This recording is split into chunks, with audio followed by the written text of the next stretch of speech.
Ons lees vanaand saam uit Psalm hoofstuk 1, verse 1 tot en met vers 6, in hierdie aand 'n baie bekende Psalm, 6 teksverse uit Psalm hoofstuk 1, die 2W, Psalm hoofstuk 1, lees ons saam, vanaf vers 1 tot vers 6 asseblief. Vers 1 sê, en hy sal wees soos 'n boom wat geplant is by waterstrome, wat sy vrugte gee op sy tyd, en waarvan die blare nie verwelk nie. En alles wat hy doen, voer hy voorspoedig uit. So is die goddelose mense nie, maar so skaf wat die wind verstrooi. Daarom sal die goddelose nie bestaan in die oordeel en die sondaars in die vergadering van die regverdiges nie. Want die Here ken die weg van die regverdiges, maar die weg van die goddelose sal vergaan. Net tot sover hierdie Psalm uit die Here se woord. Ek wil graag verse 1 en 2 as die teks van oordeenking aan die voorhou, vriende. Daar staan hierdie woorde: welgeluksalig is die man wat nie wandel in die raad van die goddelose, en nie staan op die weg van die sondaars, en nie sit in die kring van die spotters nie. Maar sy behaag is in die wet van die Here, en hy oordink sy wet dag en nag. En die tema vanaand is die geheim na goddelike geluk. Die geheim na goddelike geluk. Ek lees die verhaal van 'n soldaat wat in die Suid-Afrikaanse lugmag opgeneem word. En hy gaan opgelei word om 'n valskermspringer, 'n parabat te word.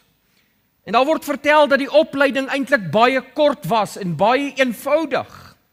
Die instrukteur het hulle bymekaar geroep, al die voornemende valskermspringers, en eintlik maar vir sy studente gesê, daar's 'n paar reëls, en as jy hierdie reëls nakom, sal jy dit maak. Die eerste reël, as ons vir jou sê jy moet spring, dan spring jy. Die tweede reël, sodra jy gespring het uit die vliegtuig, dan moet jy tot by 10 tel, en as jy 10 tellings afgetel het, dan moet jy die handvatsel trek, en jou valskerm sal dan ontplooi. Die derde reël, as die valskerm nie oopmaak nie, trek jy die ander handvatsel wat dan die noodskerm sal ontplooi. En as jy geland het, as jy daar onder kom, sal jy sien daar's 'n vragmotor, 'n trok wat jou inwag. Klim op die trok en kom terug na die weermagbasis toe.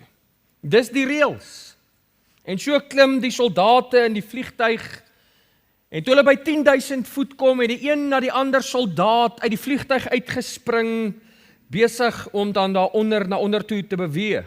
En een spesifieke soldaat het gespring, en hy het tot by 10 tellings getel, en hy die handvatsel getrek, en niks het gebeur nie. En dadelik onthou hy wat die instrukteur gesê het, die tweede reël is, as die valskerms nie oopgaan nie, moet jy die nood een trek, en weer eens trek hy daar die tou, en niks gebeur nie. En terwyl hy so afdryf tot op die aarde, toe sê hy, wonderlik, tipies in Suid-Afrika, daar sal seker ook nie 'n trok daaronder vir my wag as ek daaronder kom nie. Nou, liewe vriende, baie mense kry daardie kant van die lewe. Hierdie is een van die vele ongelukkige verhale en situasies waarin mense beland, en dit wil voorkom of alles maar net vir sekere mense verkeerd gaan. Dis asof die ongeluk daardie mense tref. Sommige mense ervaar in hierdie lewe dat dit nie altyd met hulle goed gaan nie, dat alles nie altyd reg loop nie. En dan kry jy in die teenoorgestelde kant mense met wie dit altyd ooglopend goed gaan. Hulle val altyd op hulle voete as hulle land. Alles is altyd reg by hulle. Dis soos daai Toyota advertensie wat sê, alles loop reg, altyd reg, vir sulke mense. En dan wanneer ons hierdie mense in ons samelewing in oënskou neem, dan dink ons, hierdie mense moet baie gelukkige mense wees. Dit moet wonderlik wees om sulke mense te wees, dat dit altyd net met jou goed gaan. U sien, liewe vriende, Dit is die wêreldse definisie van geluk. Dat dit met jou altyd goed moet gaan, dan is jy 'n gelukkige mens. As jy die woord van die Here bestudeer, dan sien jy dat God se woord eintlik voorsiening maak vir 'n nuwe definisie, 'n ander definisie van geluk, anders as dit wat ek nou net aan u beskryf het, waar alles altyd net goed gaan met mense. Die kind van God behoort vanaand sy of haar definisie van geluk te herkalibreer na die definisie wat God uit sy woord uit vir ons geleer het. Ek lees in die Bybel van Josef, wat terwyl hy in 'n put was, terwyl hy daaronder gelê het en eintlik menslik gesproke verjaag word deur sy familie, waar hy verarm word, verraai word deur sy familie.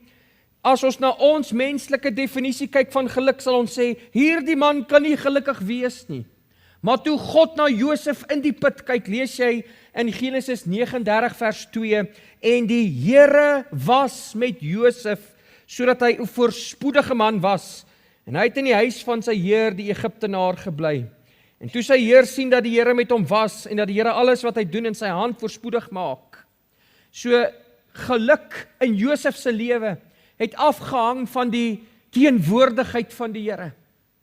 God se teenwoordigheid het sy geluk bepaal. Dit het niks te doen met of die goeie goed op die aarde jou tref, of die slegte goed op die aarde, of jy baie dinge in die lewe bymekaar gemaak het, of niks het nie. Dit het niks te doen met wat jy het nie, maar wie jy het. Die Here se teenwoordigheid. Dis die teenwoordigheid van God, wat vir ons geluk gee in hierdie lewe. Geen aardse ding kan vir ons geluk gee nie. Dis die teenwoordigheid van God in jou lewe, wat die sleutel is, vriende, wat die skatkis van goddelike geluk vir ons kan oopsluit. Die psalmis verwys in ons skrifgedeelte juis na twee groepe mense, die wêreldse mense wat geluk op 'n sekere manier sien, en die regverdiges wat geluk op 'n goddelike manier behoort te sien. In vers 6 het ons daarvan gelees, waar staan, die Here ken die weg van die regverdige en die weg van die goddelose, maar die weg van die goddelose sal vergaan. Vanaand is dit vir jou en my as kind van God, hierdie geheimenis wat ons moet ontdek, dat ek is geseënd. Al is ek soos Josef vervreemd van my familie, in 'n vreemde land, al het ek die ontvoering deurgegaan waardeur hy gegaan het. Goddelike geluk hang nie van omstandighede af nie. Jy kan die slegste omstandighede hê en goddelik gelukkig wees. In die Nuwe Testament het Paulus dit gesnap, sowel as Jakobus. Paulus het nie na geluk verwys nie, maar hy noem dit blydskap, terwyl Jakobus dit loutere vreugde noem. Inteendeel, die boek Filippense se hooftema is goddelike blydskap te midde van verdrukking. Te midde van slegte omstandighede kan jy jou verbly in die Here. Dis die boodskap vir die boek van Filippi. Hy het goddelike geluk en blydskap gehad terwyl hy in 'n tronk was. Terwyl hy naak was, sê hy. Terwyl hy honger was, sê hy. Terwyl hy van alle kante af verdruk word. So daar's 'n nuwe definisie van geluk, 'n geheimenis wat vanaand ontdek moet word oor goddelike geluk. Hierdie woord welgeluksalig word in die teksnoordenking vir ons voorgehou, en dis die Hebreëse woordjie baruch. En dit verwys eintlik in die meervoudsterme aan 'n meervoudige, ewigdurende, aanhoudende seëning of geluk vanaf God. In ons vertaling is die woordjie welgeluksalig genoem. En ons weet almal, dis eintlik 'n samestelling van 3 woorde om hierdie woord welgeluksalig uit te beeld. Dit is wel plus geluk en ook salig. 'n ander vertaling het dit so gesê, die geseënde en gelukkige en verblyde persoon. En ek wil vanaand met u gesels oor hierdie geheim na goddelike geluk. En mag ons dit ontsluit in ons hart, ook in hierdie aand. Die eerste wat ek onder die aandag bring, die geheim na goddelike geluk, behels die vermyding van 'n verkeerde pad. Kyk wat sê vers 1. Welgeluksalig is die man wat nie wandel in die raad van die goddelose en nie staan op die weg van die sondaars en nie sit in die kring van die spotters nie. Die Here het hierdie psalm aan ons gegee en dit begin eintlik om na die negatiewe te verwys. Goddelike geluk hang af van 'n kind van God wat sekere plekke nie besoek nie. Dat die kind van God hom of haar aan sekere dinge nie sal blootstel nie. Daar's sekere paaie wat vermy moet word. Die wêreld baseer geluk op die teenoorgestelde en sê, geluk hang af van dat dit altyd met jou goed gaan. Dat jy in alle omstandighede goed en gesond kan wees. Dan is jy gelukkig. Jy moet die goeie aanvaar en die slegte verwerp, dan is jy 'n gelukkige mens op die aarde. En nou sê die Bybel, goddelike geluk, om gelukkig te wees, behels dat ons nie soos die wêreld se siening sal wees nie. Dat die kind van God sekere dinge nie sal doen nie. Hom of haar van sekere dinge sal weerhou. En in die gedeelte wat ons saam gelees het, word daar verwys na 3 onderskeiebare areas, 3 groepe dinge wat ons goddelike geluk, ons barometer van goddelike geluk leegtap. Sekere dinge wat die kind van God se blydskap in die Here dreineer. En ek het dit ook op die skerm vir u gebring. Die eerste is dat daar sekere raad is wat die kind van God ontvang wat hy moet vermy. Vers 1 het gesê, welgeluksalig is die man wat nie wandel in die raad van die goddelose nie. As ons die raad van die goddelose volg, het dit 'n effek op ons geluk. Die oorspronklike dra die betekenis dat die kind van God hom of haarself nie sal oorgee aan die houding van goddelose mense wat aan hom voorgehou het nie.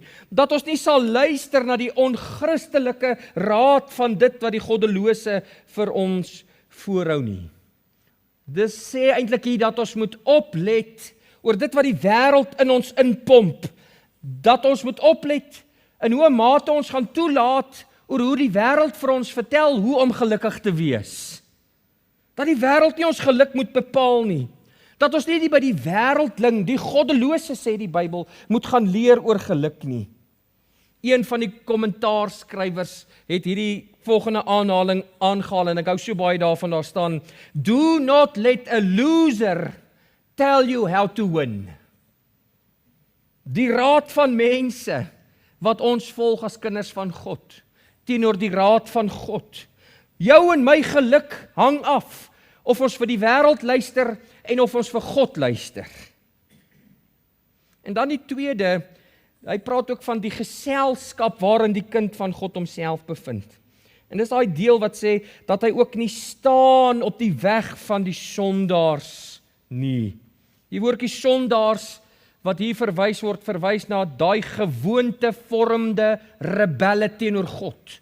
Hulle wat staan teenoor God, wat God uitdaag om teen hom te rebelleer. Jou en my welgeluksaligheid is op die spel as ons staan in die geselskap van hulle wat teen God rebelleer, teen hom staan. Die psalmis sê, ons moenie assosieer met gewoonte sondaars nie, want dit steel ons ware geluk. Die derde wat hier uitstaan verwys na die verdediging van ongoddelike beginsels. Kom ons lees net weer vers 1, dis ook op die skerm. Welgeluksalig is die man wat nie wandel in die raad van die goddelose en nie staan op die weg van die sondaars en ook nie sit in die kring van die spotters nie. Kyk vir 'n oomblik saam met my oor hoe jou welgeluksaligheid, goddelike geluk gedreineer word. Kyk hoe dit progressief van die kind van God gestroop word. Dis soos 'n afwaartse spiraal. Hy wandel eers, jy loop eers op die pad van die goddelose. Dan gaan staan jy stil saam die sondaar en begin saam met hom sy sonde doen. En dan gaan sit jy by die goddelose en dan begin jy soos hy dink. Jy begin sy goddelose leefstyl verdedig.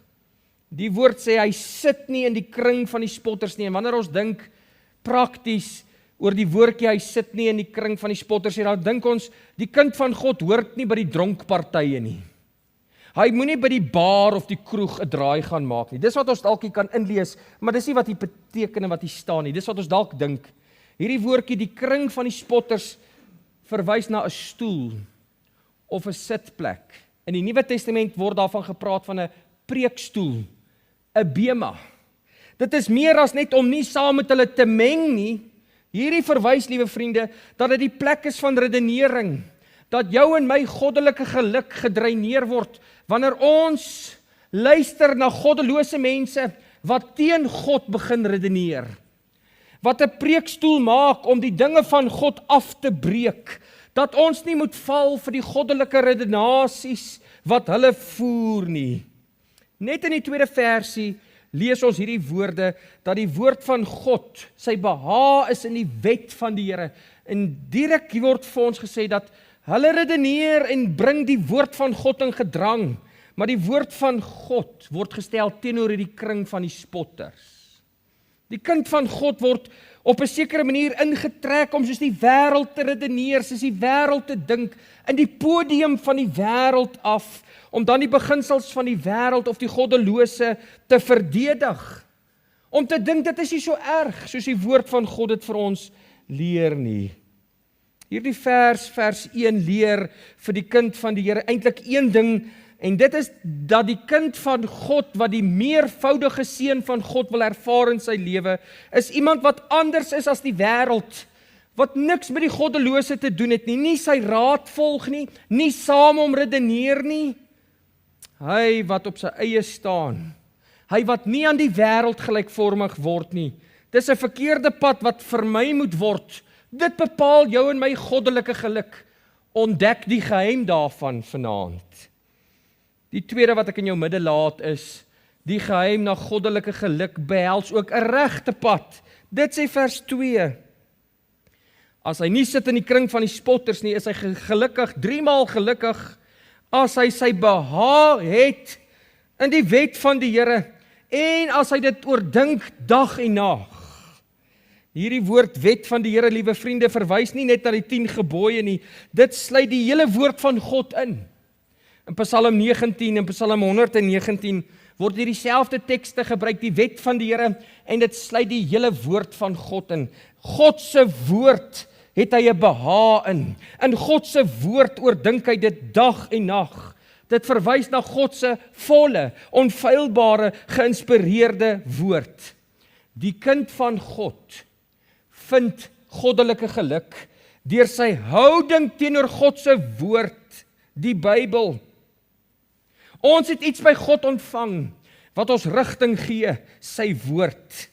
Die 3 maal gelukkige, die geseënde kind van God. Hy wat die geheim van goddelike geluk ontdek het, is die persoon wat lief word vir God se woord, wat dit 'n hoë posisie in sy lewe plaas, wat sy woord lief het, soos Psalm 119 vers 97 vir ons sê. Ek wil verwys na 'n studie, en dan gaan ek op die einde van die boodskap weer verwys na 'n studie, maar 'n onlangse studie het bevind dat die meerderheid van Christene die Bybel 1 of 2 keer, in sommige gevalle, glad nie lees in 'n week nie. Slegs 23% van die persone wat hulle self Christene noem, wat aan hierdie studie deelgeneem het, het aangedui dat hulle meer as 2 keer 'n week hulle Bybel lees. Kyk wat sê vers 2. Sy behaag in die wet van die Here, en hy oordink dit dag en nag. Die geheim van goddelike geluk, liewe vriende, lê in hierdie ontdekking van die onskatbare waarhede wat God deur sy Gees en sy woord aan ons wil openbaar.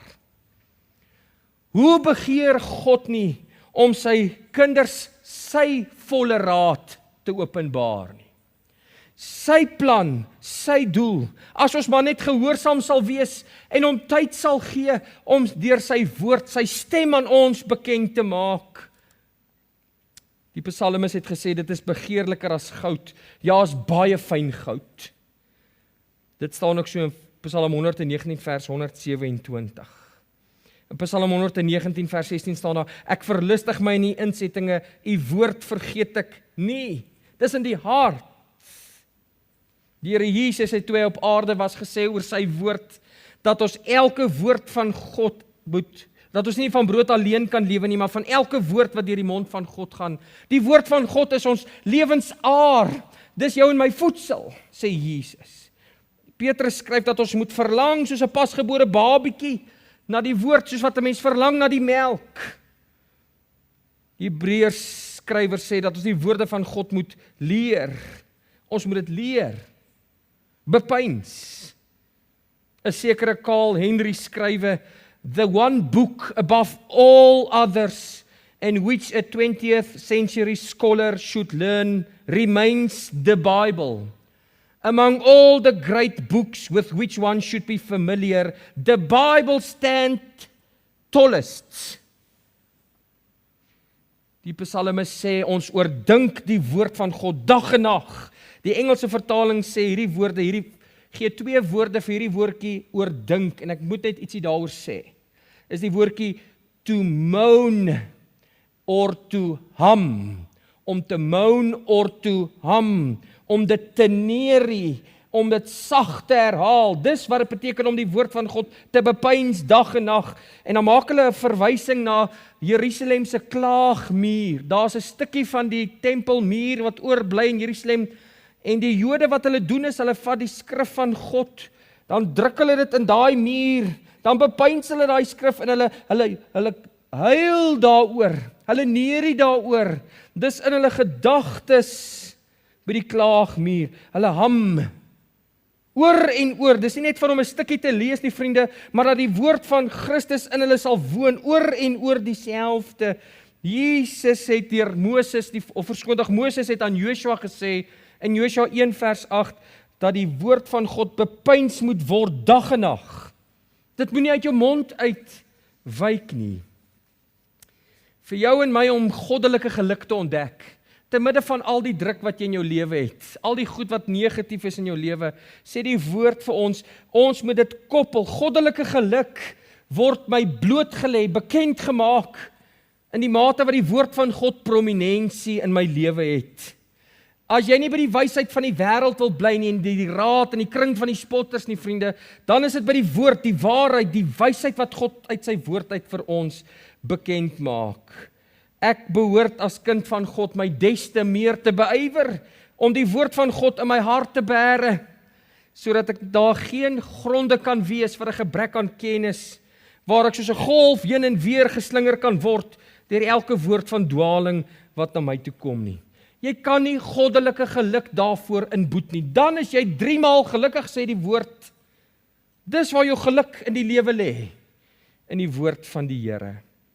Die laaste wat ek onder die midde laat is, die geheim na goddelike geluk behels 'n vrugbare pad. Vers 3 sê vir ons, as hy die woord van God oordink en hy te behaag in die wet van die Here, is hy soos 'n boom wat geplant word by waterstrome, wat sy vrugte gee op sy tyd, waarvan die blare nie verwelk nie, en alles wat hy doen, voer hy voorspoedig uit.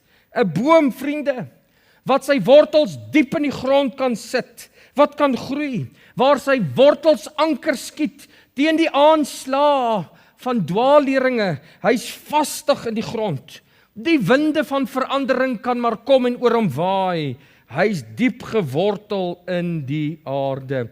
En dan sê hierdie vers ook, jy's nie net 'n boom nie, maar jy dra vrug. Daar's vrug. Dis 'n teken dat God in jou woon, dat die lewenssap van die wingerdstok deur jou binneste gevloei het, dat jy toegelaat het dat God deur jou en deur sy woord sy vrug in jou lewe sigbaar maak. Jesus het hierna verwys in Johannes 15, 12 ure voordat hy gesterf het. Jy lees in Johannes 15 vers 7, waar Jesus sê op pad na die tuin van Getsemane toe stap hulle deur 'n wingerd, en hy bring die inligting, die preek rondom die wynstok. As julle in my bly en my woorde in julle.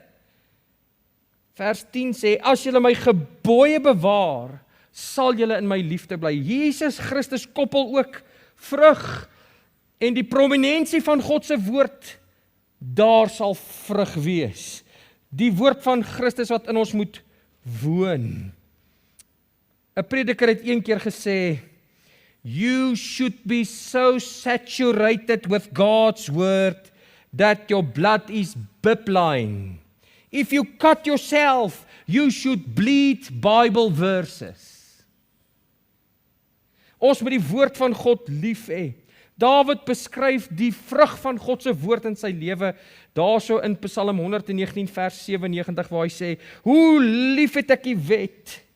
Hy sê in vers 113, u wet het ek lief.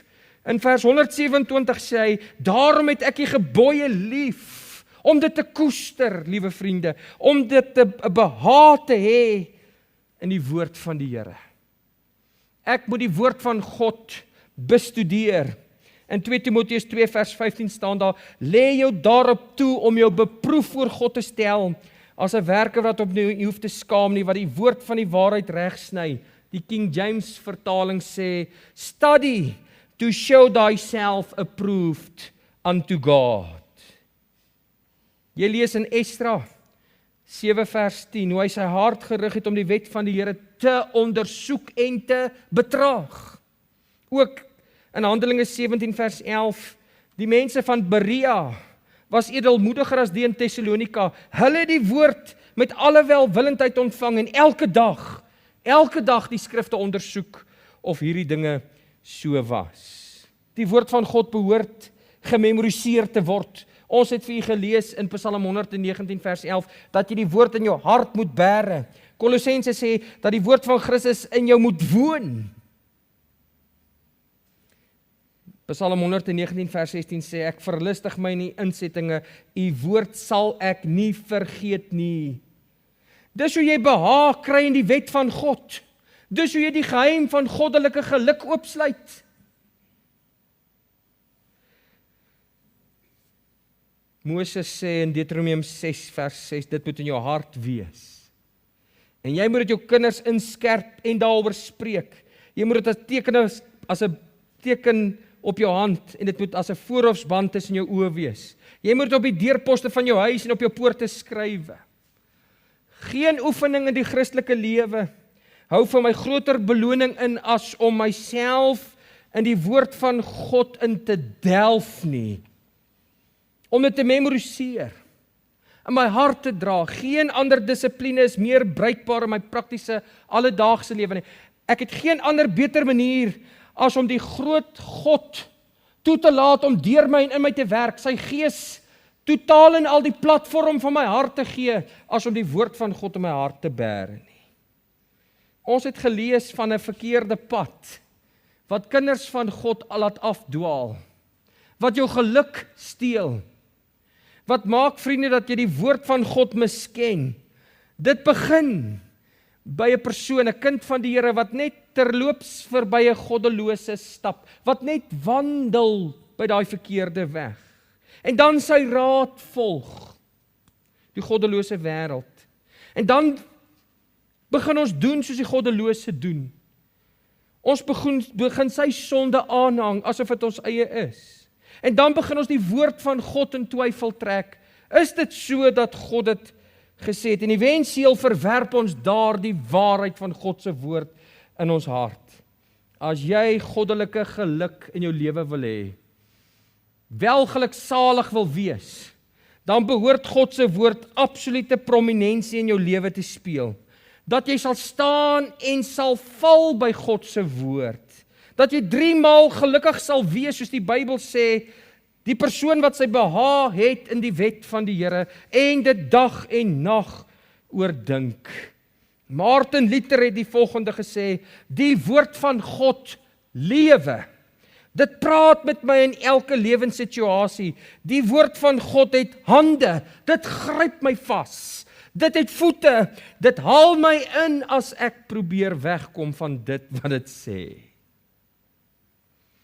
R.A. Torrey skrywe, ons kan praat van krag, maar as ons die een boek wat God ons gegee het, as die een instrument waardeur hy sy krag bekend maak en uitoefen, verwaarloos, sal ons die krag nooit besit nie.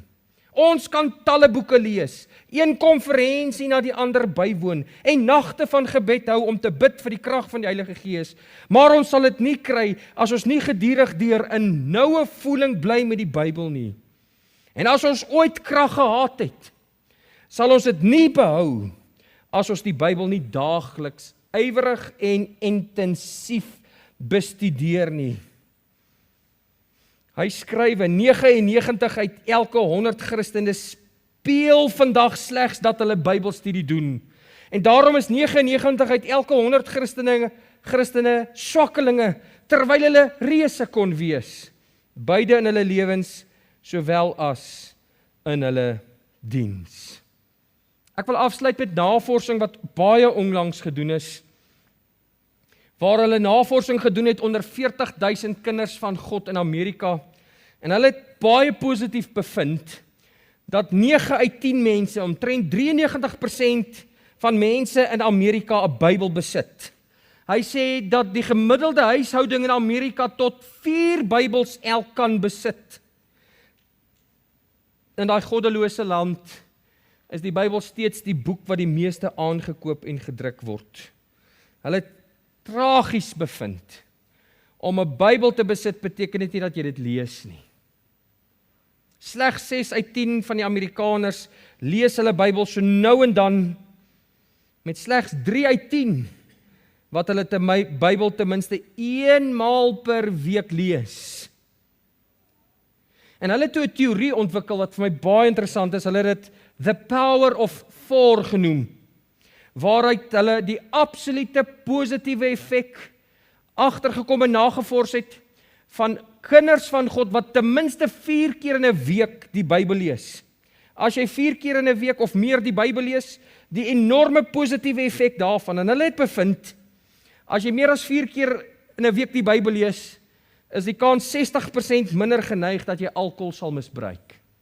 70% minder geneig dat jy egbreek sal pleeg. 60% minder dat jy aan pornografie verslaaf sal word. 3/4 minder geneig om te dobbel.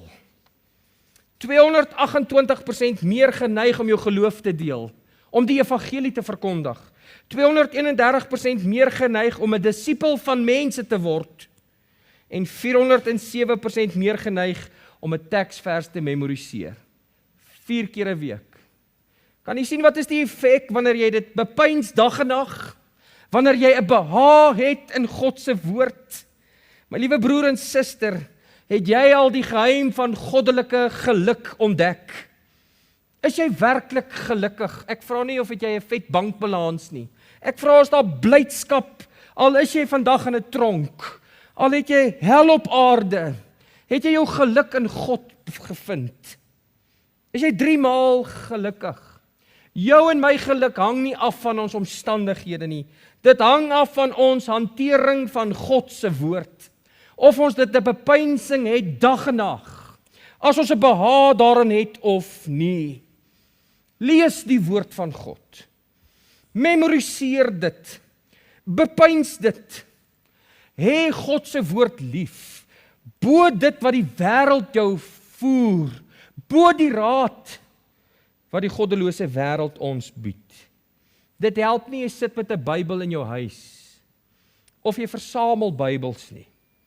'n Bybel op 'n bedkassie vertel maar net bloot dat jy respek het vir God se woord.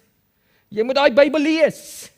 Jy moet hom bepeins die woorde van daai boek. Jy moet toelaat dat daai woorde van daardie boek jou lewe transformeer. Daarin lê jou en my geluk.